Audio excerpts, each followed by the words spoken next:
Hello, আসসালামু আলাইকুম। এই যে সকালবেলা উঠে বাজারে গেছে আপনাদের আঙ্কেলে। এখন বাজার থেকে এই যে বাঙ্গি আনছে, আর ডাটা আনছে, তারপরে ওই যে ডাউল আনছে, আম আনছে, সাজনো আনছে, এগুলো আনছে বাজার। দেখি আজকে দুপুরে কি খাবো, এখনও মন স্থির করতে পারি না, যেহেতু আজকে একটু গরম। দেখি একটু ডাউল পাকাবো আম দিয়া। এই যে দুপুরবেলা আমগুলা যে বাজার থেকে আনছে, এখন আমগুলা কাটছি।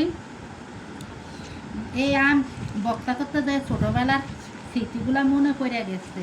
কত জানি আম খাইছি বাগানে বৈশা বৈশা বক্তা বানাই, আর সেই এখন আর কি সেই আছে, খাওয়ার রুচি আছে।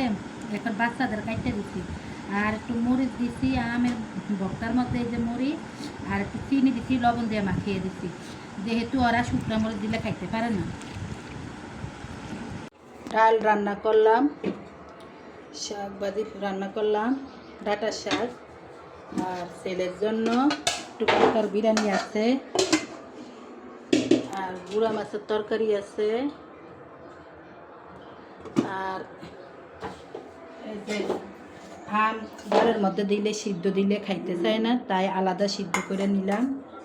এই পরে ভাতের সাথে খাবো এইভাবে আমরা।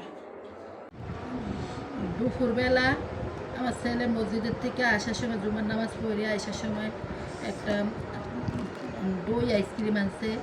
এই যে দই আইসক্রিমটা খাবে। এখন ছেলে আমার খাইতে মনে করে না, তাই ছেলেকে বলি যে প্রতিদিনে খালি দই আইসক্রিম, দই এটি খাওয়ার পর তো ঠান্ডা লাগবে। ছেলে কি কথা শুনে? যদি ছেলেরা যেটা নিষেধ করে, ছেলে আরও বেশি করে। সামনে তার এসএসসি পরীক্ষা, কোনো চিন্তা নাই, খালি মায়েদের খালি ঘুম নাই, আর সে ওদের কোনো চিন্তা নাই। এই যে মার্কেটে যাইতে আসি, দেখি মেয়েদের জামা কাপড়, আমি একটু মিক্সির কাপড় আনবো, থ্রিপিসের কাপড় আনবো, আর দেখি কি কি লাগে দেখি মার্কেটে। এটা থেকে এই যে মেয়েদের জন্য কাপড় আনলাম, জামার কাপড় আনলাম, এই যে জামার কাপড় আনলাম, তারপরে সালোয়ারের কাপড় আনলাম,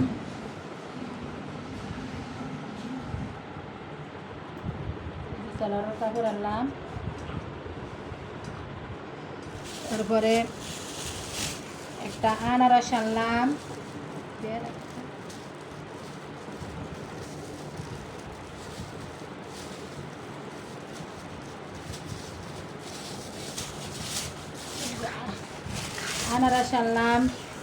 বেল আনলাম, তারপরে একটা চোখেদা দুটো আনলাম।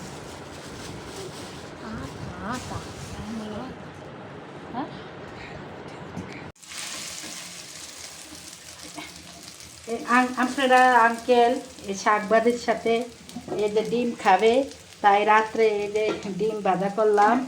আর দুপুরকার একটু গুঁড়া মাছের তরকারি আছে, একটু ডাউল আছে, আর একটু আম আছে, এগুলো দিয়ে আমাদের চলে যাবে। আর বেশি রান্না করি না, গরম তো ছেলেমেয়েরা খাইতেছে না রাত্রে ভাত।